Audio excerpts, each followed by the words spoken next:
I couldn't get my message, but got a bad batch and I still let it fly. Yeah, I made that shit happen, now we get it cracking, I'm good with the guys. Yeah, all this money keeps stacking, I probably did that shit 1,000 of times. And you probably know about them pounds we sell, and I know about them lies you tell. Honestly, I've been grinding still, 100 racks in my eyes, my nigga. Try and embrace this little fame I've been facing. Jumping gates, try and duck me some cases. Welcome High Style Sundays. Y'all know what's going on. We here with TvBiddy. Appreciate you having us. What's going on, man? Thank you. What's up? So for everybody that doesn't know who you are, tell them who you are and where you're from. All right, I'm TvBiddy. My real name is Ivan Baker. Y'all going to Maryland K search me anyway, so I don't give a fuck. I sell electronics. I'm a DJ. I sell Plan Bs. I do baby showers, weddings, bar mitzvahs. I throw parties. I do whatever. I'm a one-man wrecking crew. All right. So I'm gonna start with what most everybody knows you for: the TVs, the electronics, the phones, everything. How'd you get started with that? So I got started about 14 years ago. I'm old as shit, so I was like 22, 23. And I just had got out of jail. And one of my homeboys walked up to me. He was like, yo, I'm gonna put you on. So I'm thinking like, nah, I don't sell drugs. I'm already light-skinned. Light-skinned niggas is not good selling drugs. He was like, nah, I'm gonna introduce you to somebody. And that was the connect. And then, since then I never looked back though. You know what I'm saying? So I've been in the game on electronics for 14 years. Okay. And do you feel like it's something that Baltimore needed? Yes, because at the time, first off, when I started my own business 14 years ago, there was no African-American based electronic stores in the city or the county. So I used to get people from DC, Philly, stuff like that. How I got my audience is basically same thing everyone is doing now through the internet. So I started off through the Craigslist, doing ads, and that's how I built up my clientele falls though with the TVs, iPhones, and stuff like that. Okay. And now, is this something you say you wanted to do growing up? No. So what you want to do? So when I was growing up, I was either going to be, two things. I was either going to sell cars at Antwerpen, or I was going to be a WWE superstar. So obviously, I wasn't going to be that because I like Sprite and alcohol. And obviously, when I found out that people who sell cars for the white man, they don't make that much money, I had to realize that I had to get a better job than this. Okay. Yeah.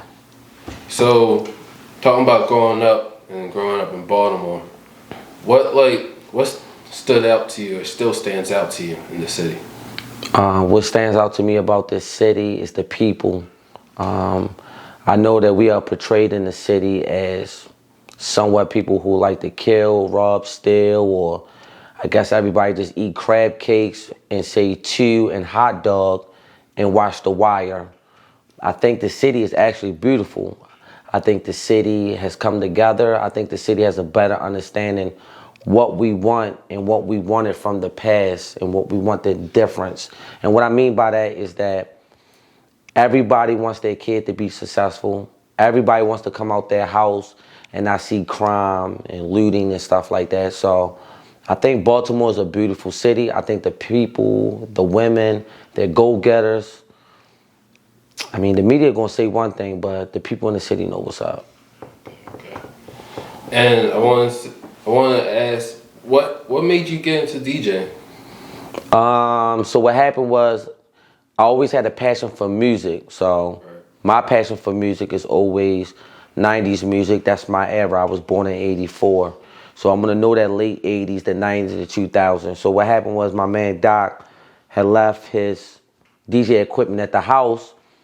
And around that time, Instagram Live just came new. So I was just fucking around, this. And people was like, yo, you getting better, you getting nice. I said, shit, if y'all going to pay me for being popular, y'all might as well just hire me. I mean, I do have 3 kids and 3 baby mothers, so I need the extra money. So I just feel as though, like, why stay in the house and not do nothing? Just make more money, you know what I'm saying? If you got the time, you got the money for it. So part of DJing is my love for it, but I'm also getting paid to do something that I love. And what's the importance in that? getting paid to do what you love? Getting paid is always a great thing, especially when you want to do good things, especially for yourself, your family, your mom, your kids. You don't want to tell nobody that you love that you can't afford it or they got to wait till next week. So, of course, you want to get paid. You also want to be reasonable with your rates, but you want to get paid for your skill or just the experience or whatever type of joy or happiness you could bring to that event. You want to get paid. Second of all, when you having something that is a passion, it don't feel like it's a job. You know what I'm saying? So a lot of times when you see people who basketball players, boxers, I don't care if they're accountant, whatever the case might be, it's a passion behind it. That's why they can stay and do it 6 hours, 8 hours, 12 hours a day. It don't feel like work. Now, they might get tired, but they don't feel like work because they know at the end of the day the success is going to come one way or another. And do you feel like that entrepreneurship is something a lot of people in Baltimore need? Entrepreneurship is something everyone needs across the country, not just Baltimore. But I can also say that everybody's not made to be a boss. And also, it's nothing wrong with being a worker, but you need to be a worker and also evaluate yourself and know what you bring to that situation. You know what I'm saying? Everybody don't have to be the president, the CEO. You could be the head manager. You could be a stage manager. Whatever the case might be, understand your worth, and then you let them know, like, this is what I bring to the table. This is the pay that I deserve.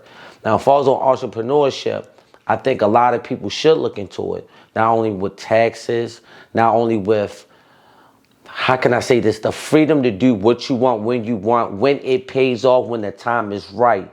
So entrepreneurship is a great thing, but just know at the same time, it's a hill to climb. It's times where I made $5, $10, $20, $30,000 a month and blew it 2 months later because I want to buy drinks for bitches and take trips. So it's what you want to do and what you want to make out of it. Okay. Now, I want to get on the music scene a little bit because you do DJ events and you have DJ a few events. You just did Sushi Mondays, right? Yes. So, what do you feel like is the vibe of the music scene in Baltimore? The vibe in the scene of music in Baltimore is crazy because that's why we are so critical, and everybody in Baltimore will say this. The first thing they do when they go in the club, they say, yo, that DJ is sorry as shit or he nice as shit. And the reason why we say this is because we take music so serious. And another thing is, being a DJ in Baltimore is not an easy thing because they don't want to hear the same thing over and over again. They don't want to hear a playlist. They know when it's a playlist because they're going to remember what you played and how you played the last time you played it. You can't keep doing that. Then number two, most of our DJs in the cities, L, Manny, Gush, DJ Relly 2 times, Nitro Gully, all of them. Each one of them brings something different element to the party. Same thing like a hairstylist. Women always said she might have one girl to do her sewing. She might have one girl to give her a short haircut with the color, whatever the fuck it is, with the U-shaped wigs. Whatever it is, everybody brings something different. You know what I'm saying? So a lot of times people do look at the DJ. I want y'all to hear this. They do look at the DJ and see who is the DJ at that event. They might not even fuck with the promoter. They don't give a fuck if it's at Martin's West or it's at the fucking garage. If they like the DJ and the drinks is flowing, the people will come. Right. Okay. And do you feel like there's any setbacks out here that's towards the artist more? It's definitely a lot of setbacks to being a Baltimore artist because people in this city only want to support the people that's popular. And I know what people are going to say. Oh, you get support because you popular.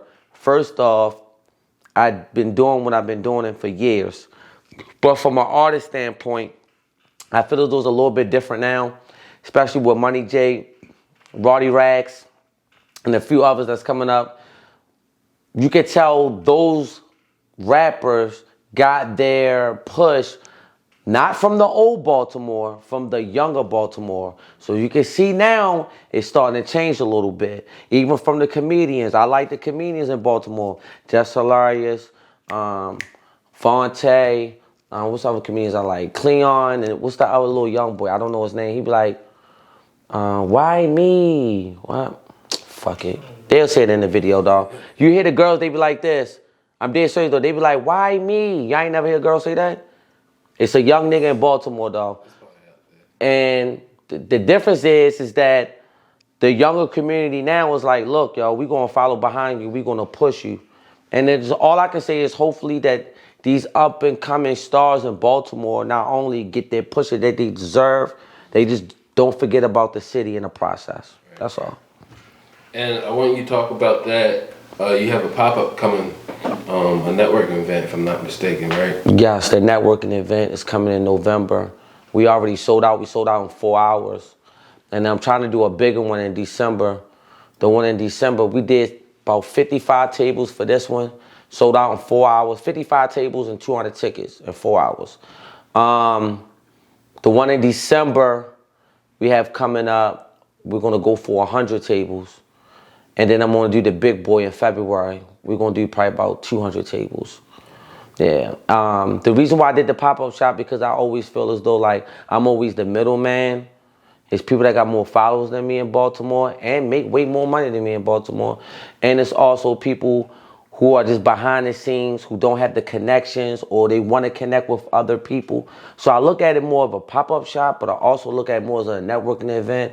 So also other businesses can know I can also spend my money black as well, instead of trying to find it on Instagram or find it on Facebook. Some of us are good with advertisement. Some don't believe in advertisement. But we all know the one thing that will never die is a word of mouth. If you got a good product, you got a good price, and you doing it the right way, you're going to get paid one way or another. So hopefully that's what helped with the pop-up shop, so we can keep the money black and keep it in our community. And do you feel that there's, because I feel that there's a lot of black businesses that's been popping up nowadays in Baltimore. Yes. But do you feel like they lack sense of direction or something? I wouldn't say they wouldn't lack the sense of direction. I would just say is that the new and coming businesses, instead of just jumping out there, maybe they should just do a little bit more research. Maybe come to try to see the rub shoulders with people who have been successful at that field. You know what I'm saying? If I want to own a football team, if I had the money, I'm not going to just buy it just to buy it and say I'm just going to hook up the roster like it's on Madden. You have to have logistics to it. You got to have a president, you have to have a GM, you have to have a coach. Sometimes when you run in a business, it's nothing wrong with asking people for help. That's black people's biggest problem. They want to do it their way. No, just ask for help, get the education behind it, get the knowledge behind it, and just do it your way. If you do it your way and you got the education behind it, you won't fail. But if you just do it your way, you're going to straight fucking flop. I've seen it happen every day. Especially with bars, clubs, clothing lines that got the same shit on sweatshirts. I mean, how many times y'all want us to buy the same sweatsuits? We bring something different, give it a different look. You know what I'm saying? If you want the different money, you got to do things that's different. If you do the same shit like everybody else, you just putting yourself in the category. I don't know no nigga in Baltimore City that sell TVs. I'm not trying to toot my horn, but I'm just saying though. If it is, good luck to him. All right, so how do you feel about, I was going to say competition, honestly. Like, I don't have no competition. My competition is myself. Somebody want to do the same thing as me, good luck to them. They will never have the same numbers as me. So it doesn't even matter. So not with the TVs.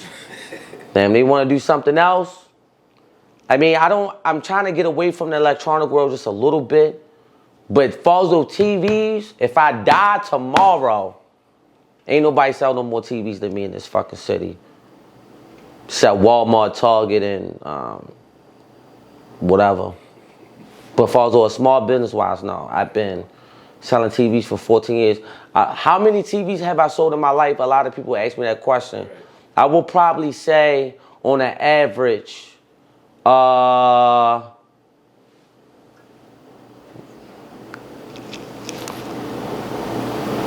about 50,000 TVs. That's not even a lot. I'm still poor. So you think? So what's the craziest thing that's happened so far in your store? Then you've been open what, 14 years? 14 years. I became legit the last 4 or 5 years because my brand was getting bigger and bigger. The storefront helps a lot. It brings new customers, and also it makes the new customers feel more comfortable with spending money with you. That's why, like, when you get to a critique like Master P, I'm gonna sell these albums out the trunk. You know, Jeezy, Ludacris sell albums out the trunk. But they knew at a certain point, if I gotta make it to this next level to get to this next money, I have to go to a certain standpoint, and that's when you gotta go legit. Okay. And I want you to tell us, this is like a question I ask everybody, where you see yourself in probably, I would say teas, but you also DJing amongst the other things. So where you see yourself in the next 5 years? 5 years, I'll be doing the same shit. I just won't be in this downtown condo. I'll be in a house out Owens Mills with a dolphin in the bag. That's what the fuck I'm gonna be at. Now, I don't know if I'm gonna be with my girlfriend because she's getting on my fucking nerves. But if not, I'll just get me like a little brown skin bitch with the part in the middle and the drop curls from over east. You know what I'm saying? And all I gotta do is get a Casamigos, a Milano shirt, you know what I'm saying, and some Febreze in the house, because you know bitches love to come in the house and it smell like, you know, berries. But no, in 5 years, I'll be doing the same shit. I'll be doing the same shit. And then when y'all came in my house, y'all see what I was doing. I don't know if y'all paid attention. I really take the gambling serious, and y'all need to also take it serious because every week it's a motherfucker hitting that goddamn money. Now, I'm not saying to take your baby mother check, you know, from Jackson Hewitt and try to flip it, all right? Because Lamar Jackson is playing the Bengals, because we see what happened that weekend. But what I'm just trying to say is, if you educate yourself, the same thing I told you about a business. If you educate yourself, you need a little bit of luck, you can make money. That's on some real serious shit. When they bring this gambling to Maryland, and they do these football games, these baseball games, but me specifically, football games, yeah, it's gonna be a lot of Honda Accords turning to C-Class Benzes. And I might be a comedian, I don't know. I'm scared they're gonna boo me off the stage. That's about it. So what's the advice you can give to a young entrepreneur coming up? My advice to a young entrepreneur will be this: save your money. Don't worry about the bitches. Don't worry about what your friends say. Don't worry about what your family say. Focus on you and only you, because at the end of the day, the only person that's going to take care of yourself is you. That's right. That was slick. That sounded like an Instagram meme. Oh shit, yeah, cut that up. Make it seem like a pastor. The only thing that's going to say anything. All right, so I know we talked about the pop-up shop, but you got any other events you want to let them know? Any other shout-outs or anything? I would like to give a big shout-out to all the black men and black women who are minding their fucking business. I want to give also a big shout-out to all the other black businesses that are doing their thing. I don't have to say their name. And also, do I got a shout-out? Yeah, I got a shout-out. Shout-out to my grandmother, because that's who raised me. Zone 15, Park Heights, and I want to give a shout out to my kids, my 2 daughters, Brooke and Royce. I'm not saying my son's name because I'm about to be on child support. And also, and don't edit that. And then also, I want to give a shout out to my guys at the TV store, Fox and Half Dead, and also give a shout out to the Y, they my guys. I know everybody. If I saw saying everybody's name, somebody gonna walk up to me at the hookah spot while I'm smoking my blueberry mint, talking about why you ain't say nothing on the video. So I'm not, and that's it. And that's the bottom line. All right, y'all hear? We got TvBiddy. We're in the building. Appreciate you letting us through. Thank you, and I see y'all next year. Of course. Thank you so much. Laboca, we're out.